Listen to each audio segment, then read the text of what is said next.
BBC বাংলার অধিবেশন প্রবাহতে আপনাদের স্বাগত। আজ আপনাদের সাথে লন্ডন স্টুডিও থেকে আছি মানসী বড়ুয়া।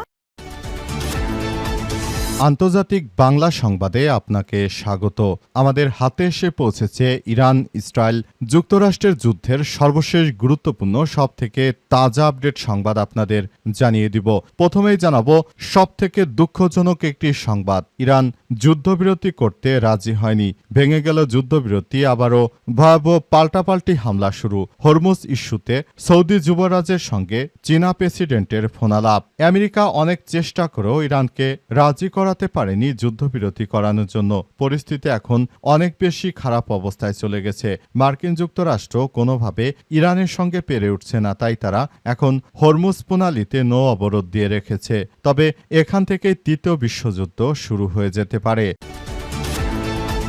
এরপর জানাবো হুমকির মুখে কোনো আলোচনা মানা হবে না, ইরানের পার্লামেন্টের স্পিকারের হুঁশিয়ারি। ইরানকে কেন্দ্র করে যুক্তরাষ্ট্র ও ইসরায়েলের মধ্যে ঘোষিত যুদ্ধবিরতির মেয়াদ শেষ হওয়ার পথে, তবে নতুন কোনো শক্তি আলোচনার বিষয়ে এখনও নিশ্চিত তথ্য পাওয়া যায়নি। ইরান জানিয়েছে যে হুমকি ধামকিতে পড়ে তারা কোনো ধরনের এই কার্যক্রম থেকে সরে দাঁড়াবে না। এদিকে ইসরায়েলি বাহিনী পৃথিবীর নিকৃষ্টতম সেনাবাহিনী, জাতিসংঘের বিশেষ দূত ইসরায়েলি সেনাবাহিনীকে পৃথিবীর সবথেকে নিকৃষ্ট সেনাবাহিনী বলে আখ্যায়িত করেছে জাতিসংঘের বিশেষ দূত ফ্রান্সেসকা আলবানিস। তিনি বলেছেন তাদের কর্মকাণ্ড সব সীমারেখা অতিক্রম ও আন্তর্জাতিক আইন লঙ্ঘন করে গেছে। তারা এমন কোনো অপরাধ নেই যা তারা করেনি, এদেরকে মৃত্যুদণ্ড দেওয়া উচিত। এবারে জানাবো এক ইরানি মির্জাফরের ফাঁসি।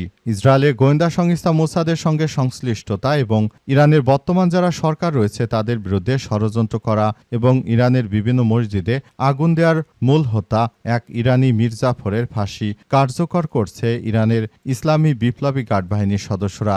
জানা গেছে ইসরায়েলের গোয়েন্দা সংস্থা মোসাদের সঙ্গে তার নিবিড় যোগাযোগ রয়েছে। জানুয়ারিতে বিক্ষোভের সময় মসজিদে অগ্নিসংযোগের অভিযোগে ওই ব্যক্তির মৃত্যুদণ্ড কার্যকর করেছে ইরান। দেশটির বিচার বিভাগ গণমাধ্যম মিজান জানিয়েছে মৃত্যুদণ্ডপ্রাপ্ত ব্যক্তির নাম আমির আলী মির্জাফারি। তিনি বাংলাদেশের সেই মির্জাফরের মতোই আর একজন মির্জাফর ছিলেন। তবে বাংলাদেশের মির্জাফর ব্রিটিশদের সঙ্গে তিনি ষড়যন্ত্র করে বাংলাদেশিকে বিপদে ফেললেও এই মির্জাফর ধরা পড়ে গেছে ইরানের সেনাবাহিনীর হাতে। এবং সর্বশেষ জানাবো দৌলতপুরে দুষ্কৃতকারীদের গুলিতে বিএনপির স্বেচ্ছাসেবক দল নেতার মৃত্যু, আহত অন্তত 10। কুষ্টিয়ার দৌলতপুরে দুষ্কৃতদের এলোপাতারি গুলিতে বিএনপির স্বেচ্ছাসেবক দলের এক নেতা গুলিবিদ্ধ হয়ে মারা গেছে, পাশাপাশি অন্তত 10 জন গুরুতরভাবে আহত হয়েছে। আজ উপজেলার মরিচা ইউনিয়নের মাঝদিয়ার গ্রামে এই হামলা ও গুলিবর্ষণের ঘটনা ঘটে। প্রিয় দর্শক, এতক্ষণ শুনছিলেন সংবাদ শিরোনাম, এবারে বিস্তারিত। তবে তার আগে বন্ধুরা অনুরোধ থাকবে এই সংবাদটিতে একটি লাইক দিন। এই চ্যানেলে আপনি নতুন হয়ে থাকলে আমাদের সংবাদটি দেখতে দেখতে চ্যানেলটি সাবস্ক্রাইব করে রাখুন। কমেন্ট করে বন্ধুরা আপনার মূল্যবান মতামত জানিয়ে দিন আপনি বিশ্বের কোন দেশ থেকে বা বাংলাদেশের কোন স্থান থেকে আমাদের সংবাদটি দেখছেন এবং শুনছেন। আর বন্ধুরা সংবাদটি আপনার সোশ্যাল মিডিয়া ফেসবুকে শেয়ার করে বন্ধুদেরও দেখার সুযোগ করে দিন। গাজা যুদ্ধে আপনি যদি নিরীহ ফিলিস্তিনিদের ভালোবেসে থাকেন কমেন্টে ইয়েস লিখে পুরো বিশ্বকে আমাদের এই সংবাদটি দেখার সুযোগ করে দিন। আর বন্ধুরা আমাদের এই সংবাদটি আপনার সোশ্যাল মিডিয়া ফেসবুকে শেয়ার করে দিন, যাতে করে আপনার বন্ধু বান্ধবরা আমাদের এই গুরুত্বপূর্ণ আপডেটটি জানতে পারে। আর কমেন্টে ইয়েস লিখে পুরো বিশ্ববাসীকে জানিয়ে দিন আপনি নিরীহ ফিলিস্তিনিদের পক্ষে রয়েছেন।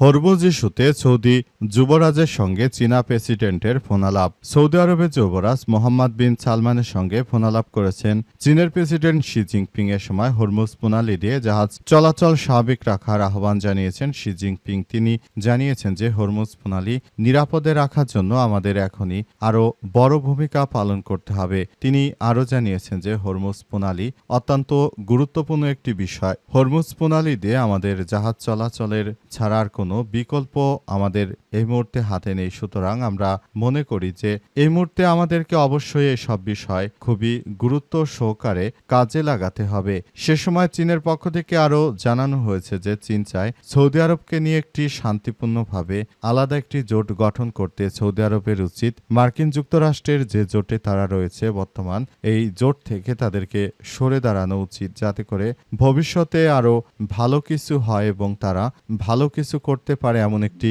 বিষয় তারা সামনে নিয়ে এসেছে। পুরো মধ্যপ্রাচ্য জুড়ে যে ধরনের একটি সংঘাতময় পরিস্থিতি এবং যে সমস্যাগুলো তৈরি হয়েছে সেগুলো মোকাবেলা করার জন্য আসলে এই মুহূর্তে আমাদের সবাইকে আরও বেশি দায়িত্বশীল ভূমিকা পালন করা উচিত বলে মনে করা হচ্ছে। পুরো মধ্যপ্রাচ্য জুড়ে দখলদার ইসরায়েলি বাহিনী এবং মার্কিন যুক্তরাষ্ট্র যে অবৈধ যুদ্ধ শুরু করেছে, এই অবৈধ যুদ্ধ থেকে আসলে আমাদের সবাইকে বেরিয়ে আসার মধ্য দিয়ে এগিয়ে যেতে হবে বলে সেখানে নিশ্চিত করা হয়েছে এবং সবকিছুর জন্য জায়নবাদী দখলদার ইসরায়েলি বাহিনী জড়িত। চীন সৌদি আরবকে আরও বিভিন্ন বিষয় নিয়ে পরামর্শ দিয়েছে এবং কিভাবে সৌদি আরবের উচিত এই ইরানের বিরুদ্ধে যুদ্ধে না জড়ানো, বরং সবকিছু নিয়ে তারা একসাথে যাতে সবকিছু করতে পারে এমন একটি বিষয় যেন সামনে আসে। এসব বিষয় নিয়ে তারা একসঙ্গে যেন কাজ করতে পারে, এসব বিষয় দেখভাল করার মধ্য দিয়ে যেন এগিয়ে যাওয়া যায়, এসব বিষয় তারা খুবই গুরুত্ব সহকারে কথা বলেছে। হরমুজ প্রণালী অত্যন্ত গুরুত্বপূর্ণ ইস্যু এবং হরমুজ প্রণালী দিয়ে সৌদি আরবের জাহাজ যেন নির্বিঘ্নে চলাচল করতে পারে, সেজন্য পাকিস্তান এবং ইরানের সঙ্গে কথা বলবে চীন, যাতে করে সৌদি আরবের কোনো জাহাজ যেন আটক করা না হয়। তবে মূল বিষয়টি আসলে কি হতে চলেছে সে সম্পর্কে এখনো কেউ কোনো সদুত্তর দিতে পারেনি। হুমকির মুখে কোনো আলোচনা মানা হবে না, ইরানের পার্লামেন্ট স্পিকার। ইরানের পার্লামেন্ট স্পিকার বাঘের গালিবাফ জানিয়েছেন যে আমরা কোনরূপ হুমকি ধামকির মুখে আসলে এই অত্যাচার সহ্য করব না। যদি মার্কিন যুক্তরাষ্ট্র আমাদের সঙ্গে কোনো ধরনের অন্যায় অবিচার করে থাকে তাহলে এটি তাদের জন্য জাহান্নামে পরিণত করে দেওয়া হবে বলে নিশ্চিত করা হয়েছে। পুরো বিশ্বজুড়ে এই মুহূর্তে যখন দখলদার ইসরায়েলি বাহিনী তারা যে ধরনের কার্যক্রম চালিয়ে যাচ্ছে এটি কোনোভাবে আসলে সম্ভব নয়। পুরো মধ্যপ্রাচ্য জুড়ে ইহুদিবাদী ইসরায়েল ও মার্কিন যুক্তরাষ্ট্র তারা অন্যায়ভাবে ইরানের বুকে যে ধরনের আক্রমণ চালিয়েছে জন্য তাদেরকে অবশ্যই জবাবদিহি করতে হবে, তা না হলে আমরা যুদ্ধবিরতি মানব না বলে সাফ জানিয়ে দিয়েছেন তিনি আরও মনে করেন যে পৃথিবীর সবথেকে নিকৃষ্টতম জাতি হচ্ছে এই জায়নবাদী ইহুদিরা। তাদের হয়ে আমেরিকা যে ধরনের যুদ্ধ করে যাচ্ছে এটি আমরা কোনোভাবেই মেনে নিতে পারি না। আমরা শুরু থেকে তাদেরকে জানিয়ে দিয়েছি এর পেছনে আমরা শুরু থেকে যেভাবে কার্যক্রমগুলো চালিয়ে যাচ্ছি আসলে এটি শুরু থেকে আমরা অত্যন্ত গুরুত্ব সহকারে সবকিছু নিয়ন্ত্রণের চেষ্টা চালিয়ে যাচ্ছি। তবে আমরা কখনো মাথা নত করিনি ইহুদিদের কাছে, আমরা ভবিষ্যতে কখনো মাথা নত করব না। এর জন্য আমাদের সবাইকে নিয়ে এখন এই কার্যক্রমগুলো চালিয়ে তারপর পুরোপুরি পরিস্থিতি অত্যন্ত সুন্দরভাবে এগিয়ে নিতে হবে বলে নিশ্চিত করা হয়েছে।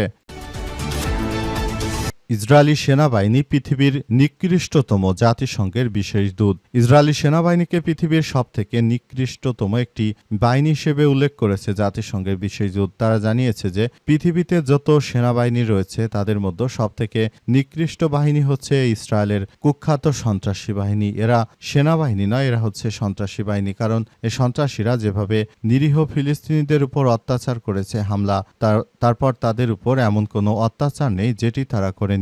এই দখলদারদের বিরুদ্ধে এখনই সবাইকে এগিয়ে আসা উচিত বলে মনে করে তারা। সারা বিশ্বটাকে যারা শাসন করতে চায় তারা হচ্ছে এই জায়নবাদী, কিন্তু এদের জনসংখ্যা খুবই সীমিত, মাত্র এত কয়জন মানুষ দিয়ে তারা পৃথিবীতে ত্রাসের রাজত্ব কায়েম করতে চায়। এরা যুক্তরাষ্ট্রকে ফান্ডিং দিয়ে যুক্তরাষ্ট্রের সরকারগুলোকে প্রভাবিত করে কিভাবে তারা মুসলিম দেশগুলোর উপর তারা এই ধরনের অত্যাচার করতে পারে এবং এই অত্যাচারের পরিমাণ কিভাবে আরো তীব্র থেকে তীব্র আকারে করা যায়, এসব বিষয়গুলো নিয়ে তারা ভবিষ্যতের দিকে এগিয়ে যেতে পারে। সব বিষয় নিয়ে তারা ইতিমধ্যেই কাজ করতে শুরু করেছে। পুরো মধ্যপ্রাচ্য জুড়ে দখলদার ইসরায়েলি বাহিনী যে ধরনের কার্যক্রমগুলো চালিয়ে যাচ্ছে এটা কোনোভাবেই আমাদের পক্ষে বোঝা সম্ভব হচ্ছে না। এদেরকে একদম মাটির সঙ্গে মিশিয়ে দেওয়ার জন্য এই মুহূর্তে আমাদের সবাইকে আরও বেশি দায়িত্বশীল ভূমিকা পালন করতে হবে। পরিস্থিতি যতই জটিল হোক না কেন, দখলদারদের বিরুদ্ধে ইরানকে সর্বাত্মকভাবে কাজ করে যেতে হবে। এক ইরানি মির্জাফরের ফাঁসি। ইসরায়েলের গোয়েন্দা সংস্থা মোসাদের সঙ্গে সংশ্লিষ্টতা এবং জানুয়ারিতে বিক্ষোভের সময় একটি মসজিদে অগ্নিসংযোগের অভিযোগে এক ব্যক্তির মৃত্যুদণ্ড কার্যকর করেছে ইরান। দেশটির বিচার বিভাগের সংবাদ মাধ্যম মিজান জানিয়েছে, মৃত্যুদণ্ডপ্রাপ্ত ব্যক্তির নাম আমির আলী মীর জাফারি। তার বিরুদ্ধে তেহরানের কোলহাক মসজিদে অগ্নিসংযোগ এবং রাষ্ট্রবিরোধী কার্যক্রম পরিচালনার অভিযোগ আনা হয়েছে। মিজানের প্রতিবেদনে বলা হয়েছে যে ইরানের সুপ্রিম কোর্ট তার মৃত্যুদণ্ড বহাল রেখেছে এবং আজ ভোরেই সে রায় কার্যকর করা হবে। উল্লেখ্য, জানুয়ারিতে ইরানের বিভিন্ন ইস্যুতে বিক্ষোভ চলাকালে রাজধানী তেহরান সহ বিভিন্ন স্থানে উত্তেজনা ছড়িয়ে পড়ে এবং সেই প্রেক্ষাপটে নিরাপত্তা সংশ্লিষ্ট নানা অভিযোগে একাধিক ব্যক্তিকে গ্রেপ্তার করা হয়। তথ্যসূত্র আল জাজিরার। এই ব্যক্তিগুলো তারা তখন ইরানের জাতীয় মসজিদগুলোতে ঢুকে তারপর আগুন ধরিয়ে দিয়েছিল। বিক্ষোভকারীরা তারা বিভিন্ন মসজিদগুলোতে ঢুকে তারপর আগুন ধরিয়ে পরিস্থিতিকে ঘোলাটে করার চেষ্টা করেছিল। তারা ইরানের সরকারের শাসন ব্যবস্থাকে পছন্দ করত না এবং ইরানের সরকার ব্যবস্থাগুলো ভেঙে ফেলার জন্য বড় ধরনের একটি উস্কানিমূলক কর্মকাণ্ড পরিচালিত করছিল। কিন্তু শেষ পর্যন্ত তাদের আর শেষ রক্ষা হয়নি। তাদেরকে যেখানেই পাওয়া গেছে সেখানেই তাদেরকে তছনছ করে দেওয়া হয়েছে। পরিস্থিতি খুবই ভয়াবহ আকার ধারণ করার মধ্য দিয়ে এগিয়ে গেছে এবং এই সমস্যাগুলোকে তারা আইডেন্টিফাই করেছে। অবশেষে এদেরকে ধরে ধরে তারপর ফাঁসি রশিতে ঝুলানো হচ্ছে। যারাই মির্জাফর হিসেবে সরকারের বিরুদ্ধে আচরণ করবে, এদের বিরুদ্ধে বড় ধরনের কার্যক্রম গড়ে তোলার মধ্য দিয়ে মূলত সরকারগুলো তারা এগিয়ে চলেছে বলে নিশ্চিত করা হয়েছে।